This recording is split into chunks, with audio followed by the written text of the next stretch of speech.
Welcome back to Foiling Week 2022 and the Foiling Week Forum. We've had a really busy morning. We had an announcement about the Foiling Youth World Series, which I think, I don't know why it took so long to get to that idea, but obviously no member nation authority of World Sailing was going to come up with that on their own. So I guess we had to do it. And that's really exciting to have something to aim for a lot of different people in the foiling community. We've been getting a little bit more tech. We've been talking about transportation and foiling applications to transportation with Lauda, with ferries, and also having to do with rescue seacraft.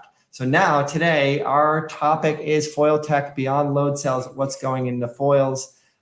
This topic came out of an idea that myself and Luca were talking about, where we realized that fiber optics were getting laid into foils, quite a couple of years ago now. And how does that why are you even doing that? Will you break the fiber optics if the foil bends too much, and then what do you do with that information when you get it? Obviously a lot has changed since that was in 2012, 2013 with testing out those foils. And so now we have people that were maybe around then. Nat Shaver was on Team New Zealand during that America's Cup, but we're going to be talking about performance, hydrofoil, design, research, analysis, and testing. And Nat was with Team New Zealand. Nat Shaver was with Team New Zealand in that time period. And he is a foil designer. He is with Ineos Britannia, so the British America's Cup team. And we have Elises, who during the last America's Cup was working with Team New Zealand. You are a New Zealander. Nat's an American living in Europe. And I asked Nat, how can I label him? And he tried to say a couple of things. I said, foil designer, that's what we'll call you. And we can change that a little bit. But what would you call your title in your last job? Performance engineer, both last campaign and this campaign. Performance engineer. That sounds like there's a lot of analysis. Yeah, and I guess it's quite a broad title in terms of just performance of the boat generally. So not just locked into one little area, so just looking at foils, or just looking at aero. It sort of evolves over the course of the campaign, and looking at bigger picture stuff at times, or smaller stuff. Fantastic. And we have Lauda Mataman, who I wish you were here, Lauda. She's my co-host and has been my co-host for a couple of years, and she's been the host of Forum. She is an engineer. She's working on a big range of projects, both foiling and non-foiling projects as an engineer. So welcome back, Lauda. Thank you very much. Cool. So we'll kick this off with that original idea. In 2012, 2013, I literally I had to sign a non-disclosure to witness the little routing that they did around the curves of the foils to lay fiber optics in these pieces. And I'll start with Nat. Is that, how do you even begin to use the part that you're designing and using? How do you use it as a data source? What's going on with foils right now? I think that one of the unique challenges of designing a sailboat is actually finding out what the conditions you're designing to are. We operate in two different fluids with variable wind strengths and sea states and all that, and actually understanding what the conditions you're trying to optimize your design to is a fundamental part of then producing a good design. So it's the basics. You can have great methods to reduce the drag in a certain condition, but if that's not actually the right condition to be designing to, then you're wasting your time. So certainly understanding the conditions is the fundamental and first step in creating something that performs well. And certainly fiber optic strain gauges is one way to measure the amount of load that is on a foil, on an appendage, and comparing the loads that you're seeing while sailing to what you were expecting when you designed it, and then doing another iteration is a very gross tune way to make sure that you're in the right ballpark. No question. Awesome. And moving from that, you almost sounded like it when you said it was just a gross tool, or however you just described that. As a designer, and in Elise's case, engineer, that sounds like that's not the most useful piece of information. So what other data are you collecting then that's more useful than this, what used to be probably the only data source? What are your other tools now to figure out the conditions that your foils are being placed under? Yeah, I mean, a fiber optic strain gauge is measuring how much the bit of the foil that it's attached to is stretching, so how much it's deforming, which is interesting, but it's not, what the pressure distribution on the surface of the foil is. It's not the full picture of the deformed shape. It's not, I don't know, how much of the foil is touching water versus air. There's a lot of other things which are really important, and you want to know, that can further refine the analyses that you're doing. And that's certainly areas that you can improve your, without trying to be too vague about it, that's areas you can improve your picture of what's happening to that foil. I mean, typically, fiber optic strain gauges are just sampling at a few places, and then there's a lot of assumptions to back calculate what you think the load is on the foil. So it's not the most accurate picture you could possibly get of the condition that the foil is operating in. Now, is using other tools to collect more data on that deformation, like what CFD is computational fluid dynamics, and I see the pictures of foils, in 3D with colors under load as they twist and bend and go through sea states, and colors change and all that other stuff. That's a model. But am I correct in saying more contemporary tools to gather that data to get a more realistic or even real-time picture of those loads and those deformations? Is that something that starts these days to become a real proprietary thing, at least when we talk about the America's Cup and other design challenges? Yeah, I mean, I think the methods to correlate your simulations with real life are something that every competitive sailing team works on. And depending on the resources and the time you have available, you can do different levels of effort there. But if you take the approach that's really fundamental to the design process, then yeah, it's something that I think all the teams have their own methods and their own techniques that they develop that are unique to them. I think the cup is interesting in that sort of once every 4 years, everyone talks to each other and reshuffles around, and people find out what other people were up to. So, once every 4 years, we all get fresh information download from what was happening elsewhere, for sure. Right. And it doesn't seem to me, there's only one or two people in the world, I think, that technically work between teams, at least in the initial stages. And I'll elaborate on that, which is, when we talked to Guillaume Verdier about designs,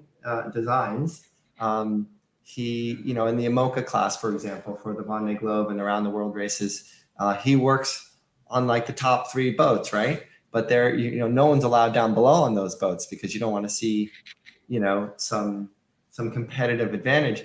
And so he's the only person I can think of that knows what one side's doing and what the other side's doing, but they don't know what each other's doing.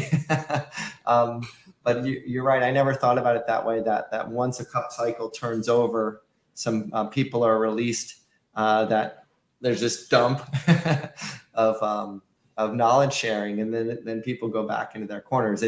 Am I translating that relatively correctly?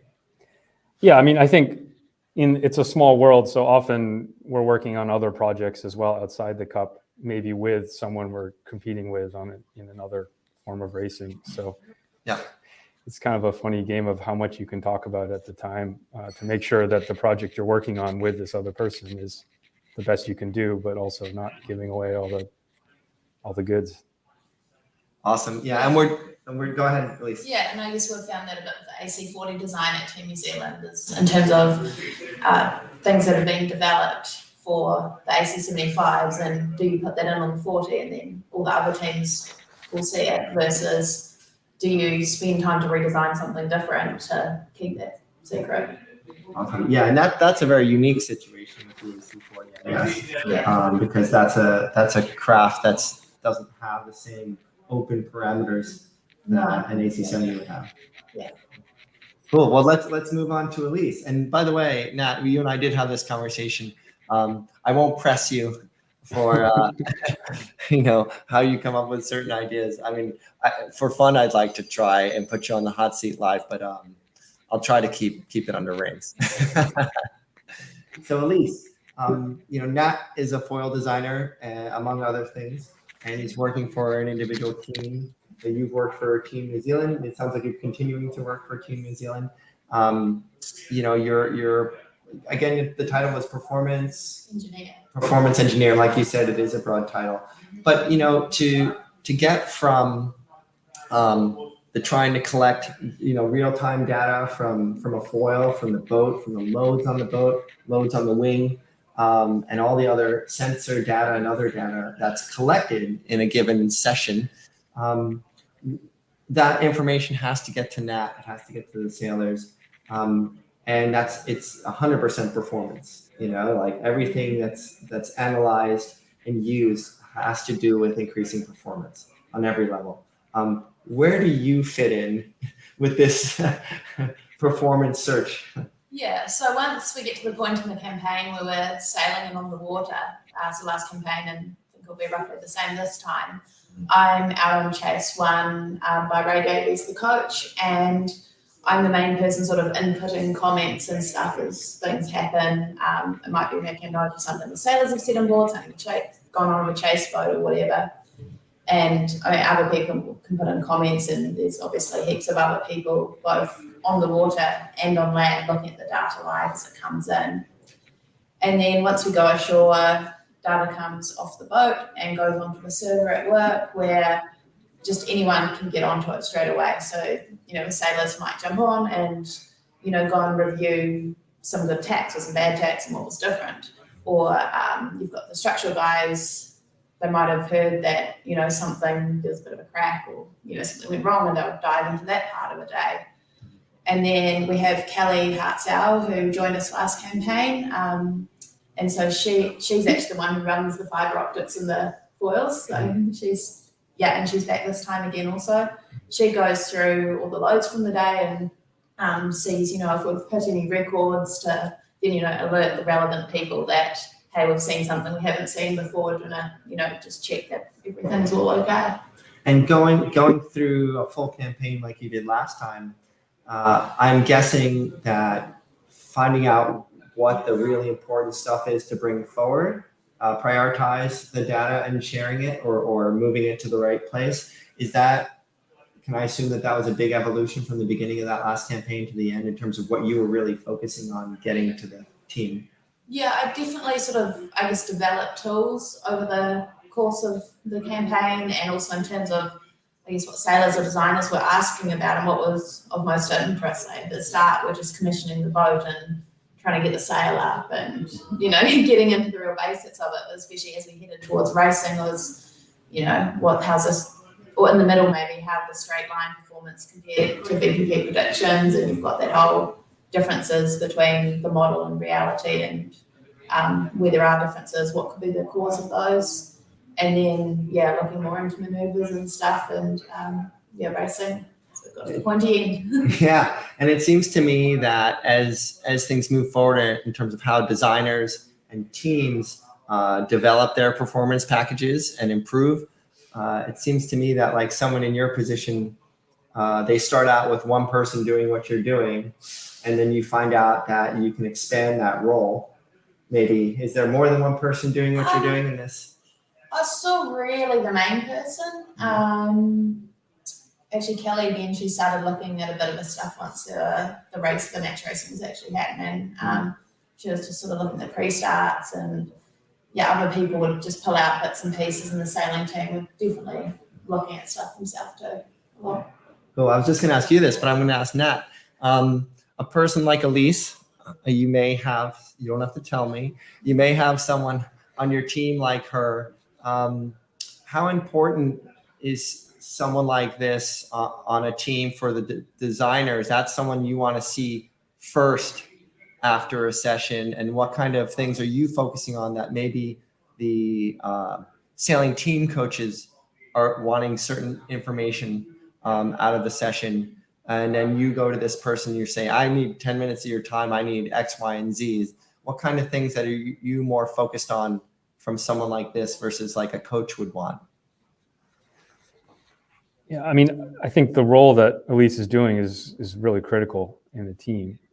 You can collect as much data as you could imagine, but having the human resource to analyze it makes it actually useful.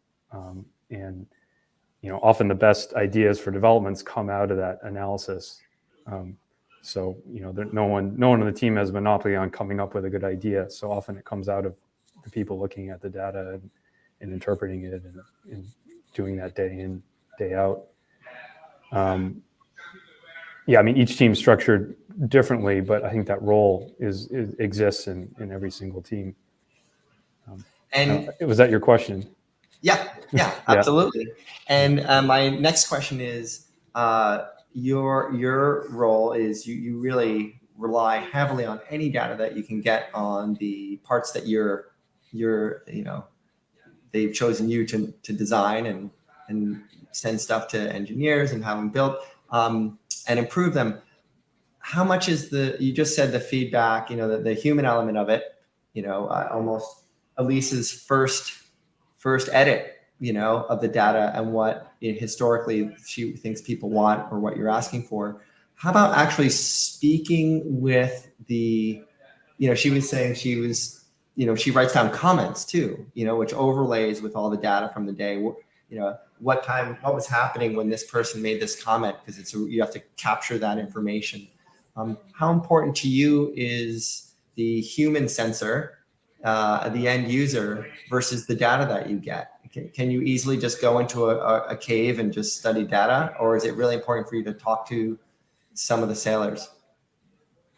It's really important to get context for all the data you're seeing, and that comes from people's comments. And I think one development in the last, say, 10 years has been being able to include more and more information with the data, like video from multiple locations. And usually, I think most teams can listen to the audio that was happening on board at the time, and that all gives context for what all the numbers you're looking at are. I think more and more teams are able to get more and more of that information live while sailing, even if you're sitting on land or on another side of the world, and that's certainly a help.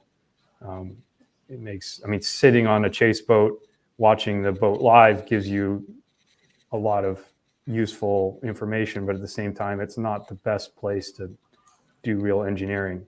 So right. I think a mix of everything is helpful.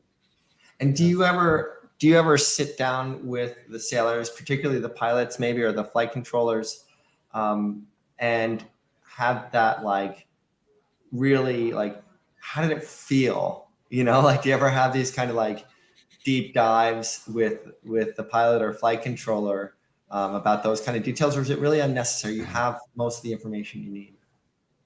Yeah, I think Elise in a role probably could speak pretty eloquently about this, but conversations about feelings are both good and really bad. You can.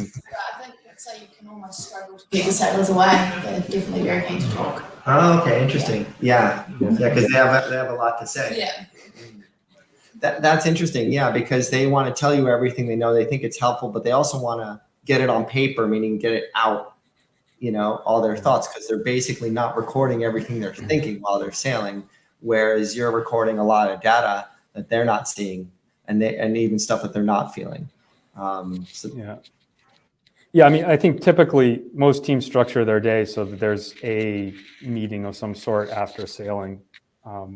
It can take a lot of different forms depending on the team and what people want to do, but the intent is usually to get the impressions direct as close after the sailing as possible to capture those comments, which are then useful later. You know, someone says they felt this and they were curious about why it did that, and then that can feed the work that goes on during that evening and before the next day of sailing.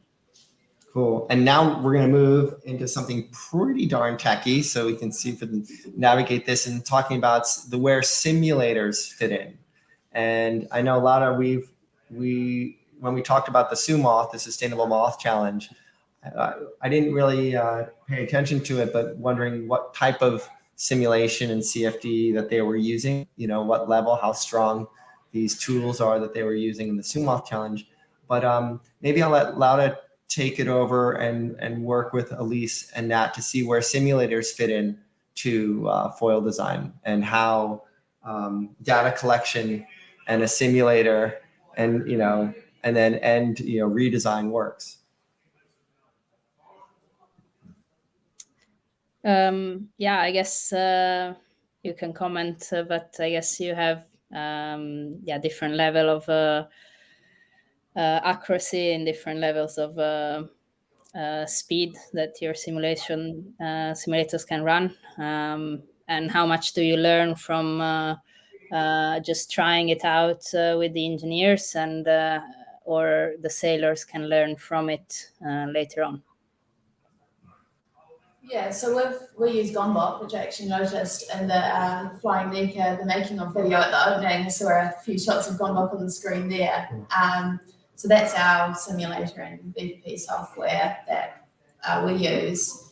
And you might not be aware, but with this next America's Cup, we can only build 3 AC75 foils, and they all have to be the same base design. So there's, and I think, Nat, correct me if I'm wrong, I think we can make 4 LEQ12 foils. Yeah, so 4 little foils. So there's very limited opportunity to actually build something, try it in real life and see how it goes. And obviously these foils take some time to make, and there's a cost involved. So the simulation and the VPP work is a humongous part of deciding what you're going to do. So yeah, that's from, you know, quicker lifting line simulations, which Gonbot does internally, or it's the full CFD of them, and then the FEA from the structural side. Cool, Nat. And from your side, I mean, obviously, am I correct in saying that the developments in foil technology since your early career weren't possible without the level of simulation that exists right now? Like, I guess things are more powerful now, and you can run through a lot more variations. But can you not have designed an AC70 without the simulation tools that you use? Well, the boat in 2013, we basically did with an early version of Gombach with a lifting line and a steady state VPP. There was no dynamic simulation. There was, it's not fair to say no RAN CFD, but very little fit into the foil design at that time. So, I mean, it's possible to do anything. A lot of, like an AMOCA project, due to the budget, you're often limited. Some of the teams are using some dynamic simulation, but you know, you don't have the amount of RANs, for instance, in the design process. Flying Nika had some RANs, but relatively little. Certainly, when you have the money in the cup, you got to figure out somehow to spend it. So a lot of that goes into RAN CFD. But still, to do a dynamic simulation,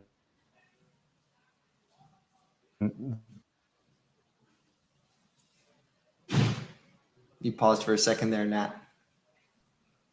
Yeah. Okay, so it just started to do the dynamic simulation. Yeah, to do the dynamic simulations, you need a whole lot of runs, whether it's on a lifting line or a RAN CFD. And even with quite a lot of computing power, you end up using the lower fidelity tools, which are quicker to run in combination with the RANs. Cool. And Laura, on the simulation side of things, is how much of what's driven in the America's Cup based on the rules and the performance progression that they desire to make, how much of it is that they're pushing that technology, and how much of it do you think, I mean, this is a question for everyone really, but I know Laura is a really big observer. You know, as far as the Cup's concerned, from your observations, are they using stuff that you see in your professional career? Or do you see them doing things that you're like, hey, I can bring this to a client, you know, that would help with the project? Yeah, of course, I was involved for the Bermuda Cup there in England, and so I kind of knew what was happening. But also in our company, we do have simulators to work, especially now for the big commercial vessels, for example, that put sails on. We need to know routing strategies, and so learning from both a dynamic and a quasi-static VPP, all the propulsion system, and a big challenge for that, for example, is the interaction with the wings, and therefore we also use kind of both lower fidelity methods all the way up to runs and even like large eddy simulations to kind of get this near stall condition. So I think, of course, in the America's Cup is pushed even further, because you have the interaction with the sailors that try out kind of constantly and actually train, because as Elise was saying, you're limited in the amount of days on the water maybe you can do. But I think, especially in SSPA, we and to get approval as well from the registration societies and all that, we need to get the actual operators on board and try and test some of different ships, for example, to be able to prove that they can be sailed in port or not. Awesome. So, and that shows how the technology that you're all the tools that you're all using has a lot of different applications. You know, certain VPPs and routing isn't just for race boats. So I think that's a really good thing for our audience to understand. And we have 2 more points to start to tackle. One of them, I want to geek out, or let you geek out for a second. You see how some people who are really into certain kind of technology or comic books or whatever it is, and they see something that the outside observer would be not even recognizing or interested in. But if they're really into it, they're just like, oh my God, this is amazing. For both of you, Elise and Nat, is there something that you're kind of dreaming about that would make your jobs a lot easier, or, you know, that doesn't exist, or something that you're thinking about that needs to happen to allow you to break through in your designs or even in your position that would help a team achieve different kinds of goals, like reach a different level? So, you know, and as far as the design tools and the CFDs, you know, you can talk about that, you know, like, man, these aren't doing what I want. Just like you were saying, the stuff that you used in 2013, it was like, you look at it now, it's like, that's super basic, not dynamic, you know? So is there something from here forward that you can imagine that would be like a game changer in terms of foil design? So the computer power just continuing to head that way, especially say the foil brands where you've got a full foil, you've got air, you've got water, and then you're going fast cavitation, you've got your water vapor also, and so they're very expensive computations to run. So I mean, it's not like it's going to be an overnight change, but you know, every year computers are getting faster and stuff. So just keep getting bigger, which probably means we'll just run more and more points in the same time. Right. Is there something, and that, what did you call that, Laura, in the previous thing, that layer thing, a fresh layer? Free surface. Free surface. Okay, yeah. New term for us here on the forum. Yeah. So it seems to me that's like the holy grail in terms of figuring out how things react at the free surface at different speeds, like Nat was saying, different wave heights and sea states. Can you imagine something that would fast track, skip a step in terms of just running more numbers? Yeah, so actually with the start of this campaign, Team New Zealand took on some external contracting work to keep us busy, and including two electric foiling, or one's foil assist, one's foiling ferry companies. Mm-hmm. And so I actually got into running the hull rams at the start of that with fine marine, so using ANSYS with the foils and for the arrowing, and then fine marine for the hulls. So yeah, I learned quite a lot through that. It's a lot more finicky with the mesh in terms of actually getting an accurate free surface and getting, this is air, this is water, and there's not a whole lot of a mixture in between. Right. And how about you, Nat? You're obviously thinking about that in your sleep too.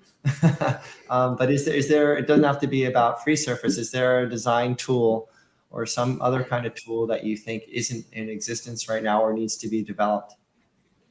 Yeah, I was going to say free surface RAN solutions that solve instantaneously would, if you could snap your fingers, that'd be nice.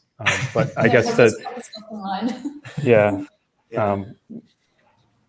And what about let me know if you're working on it.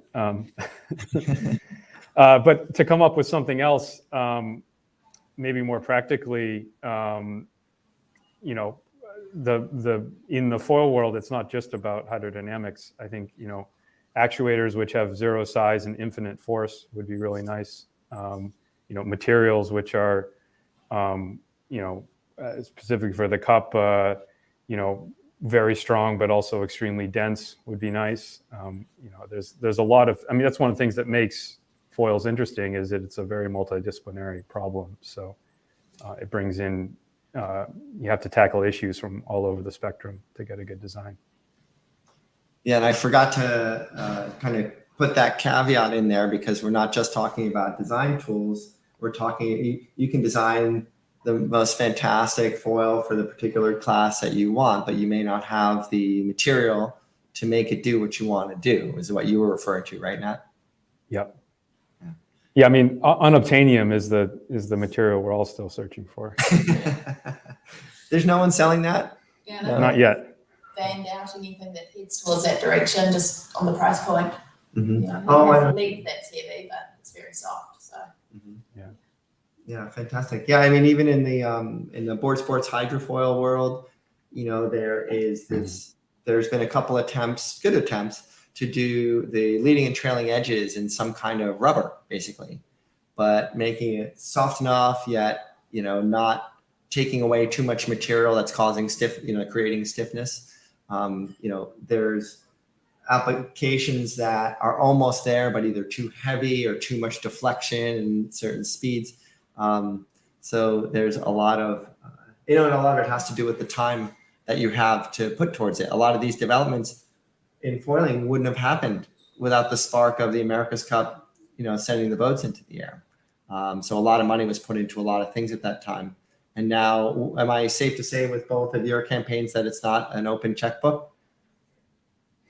Never.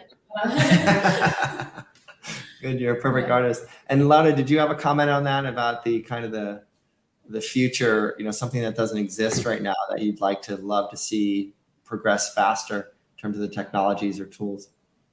I think these guys have covered it quite well, but for me, I'm more in the boundary between fluid structure interaction. So even those simulations, if they can happen quite quick, will be quite nice. So having the two things coupled together, so the structural side and the fluid dynamics, and this especially for foils, crossing the free surface is quite important. Well, it's awesome. Well, and I think it's a good thing that in 2022, even such intelligent and driven people like yourselves working on really hardcore projects, nothing is perfect, like everything, you still have compromises to make, not just in the budget, but in the tools that you have. And that's what's so cool about foiling, is we get to see something in the middle of an evolution, right? There's a lot of gas driven cars all you can do is just change the color and the shape, right? But you're really not breaking any ground with that. But you all are breaking a lot of ground in what you're doing. And that brings me to my last question, which is just a career-based thing. At Foiling Week, we really like to talk to the guests and everyone around about how they kind of have structured their lives to do what they want to do, and do what's fun for them and keeps them inspired. And like we kind of started in the beginning, I think I had mentioned it in an article about Nat a long time ago that like, holy cow, never thought that was it wasn't on the list of careers when you were in elementary school, foil designer, and same thing for Elise for her performance job. So maybe Elise, we can start with you and just a really quick, when was the moment that you realized that, what you're doing right now and dealing with technology and bringing it all together for an important role on a team, when was it that you realized that this was your career or this could be your career? Yeah, I sailed sort of all through school, and then kind of realized that I didn't have the competitive drive to, get close to a medal at the Olympics kind of thing. So, and then also in my second to last year of school, I finally learned what engineering was and that it wasn't just about cars and bridges and that you could do stuff with yachts. And so that sparked that whole idea of combining the sporting passion of sailing and then the academics of sort of maths and sciences were my strongest subjects at school, to be able to combine that into a career that engineering was, the degree to do at university, and then the goal of getting to Team New Zealand, which ended up working out, I guess, a bit earlier than I'd imagined, which is great. Yeah, and in your case, it was a lot of right place, right time for you to kind of find that path, and then to have the team being so successful, being able to do what it was done close to home. Yeah, it was definitely, when I finished my degree, I started with an internship at Team New Zealand before it turned into the job, and that was November, December 2015. So it was just at the kind of time where Team New Zealand had been very stagnant. They were going to have the money to do this campaign, and it was like, okay, things are going. So yeah, finishing the degree then was very fortuitous. Awesome. Yeah, and like we watched yesterday, a couple members of the University of Southampton literally got the phone call while they were standing out there at this time yesterday that they achieved their degree. And, that's a big, I didn't realize that you actually had to kind of wait to make sure it happens.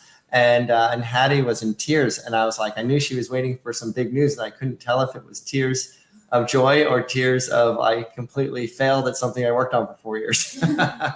It was tears of joy for our audience. Nat, for yourself, like Elise, you're kind of like all of us, we kind of fumble around our early education, and sometimes we find what we want to do much later in our careers. For you, were you pretty confident that you were going to end up where you're at right now, or did you have different goals when you were in university, and then was there a moment where you're like, okay, I see a clear path? I don't know. I mean, I think like a lot of people in the industry, I grew up sailing, and it's always been an interest. I did aerospace engineering in uni. And I think being lucky and in the right place at the right time is certainly a key element of everyone's career. I don't know. I mean, I think I was in towards my last year as a uni, and actually, Bobby Kleinschmidt, I think we're both sitting on a dock together at a Blade Rider demo day in California. You're old. And I got chatting with him and about that. And then he had just started at Morelli Melvin at the time. And I think that was how I ended up getting an internship at a yacht design company. And I don't know, went from there. And I don't think naval architecture was or designing boats was necessarily 100% the plan from the beginning, although it's always been an interest and a passion. Yeah. I think that's an excellent point. And I'm sure Lara, maybe not dissimilar, Elise's point about realizing that engineering wasn't just cars and bridges. The one thing that's important to note here is that if you do have a passion for something and you do have a brain, like an acumen or what's the term for it? Like a propensity, an ability, a skill, to be an engineer, it's different. I am not that. That's why I'm here today. So to know that you have that option in the areas that you're interested in, knowing that you didn't feel like you were going to be one of those sailors, but I can certainly help this team out. That's a pretty cool realization. So we are going to have to end this conversation right now. Nat, you are in Great Britain right now. Yep. And Laura, you are In Sweden. in Sweden, and we are here in Lake Garda. We miss you both. We have to change this arrangement, even though technology is great. I think Elise is going to have the best day ever. So Yeah, good luck with the racing. Thank Yeah. you. So good luck to Elise. Laura, thank you so much for chiming in from Sweden. Nat, thanks for sticking with us. We really appreciate it. I hope neither of you get calls from your team's PR divisions saying, you know, you gave up too much information about our teams. Well, they just turned the lights out on me, so maybe that's a good sign. That's all the time you get, Nat. So thank you both very much. Thank you, Laura. Thank you, Foiling Week 2022 and the forum. I have to look at my schedule. I think we're going into a 1-hour lunch break. This is the third session from today. We've covered an awful lot of ground. Once again, the announcement today for the World Youth Foiling Youth World Series. I'll get that eventually by the end of the day. So excited. So look on our website, look at the YouTube channel for the archives of that. And thanks so much for joining us, and we'll see you after lunch. Ciao. Bye.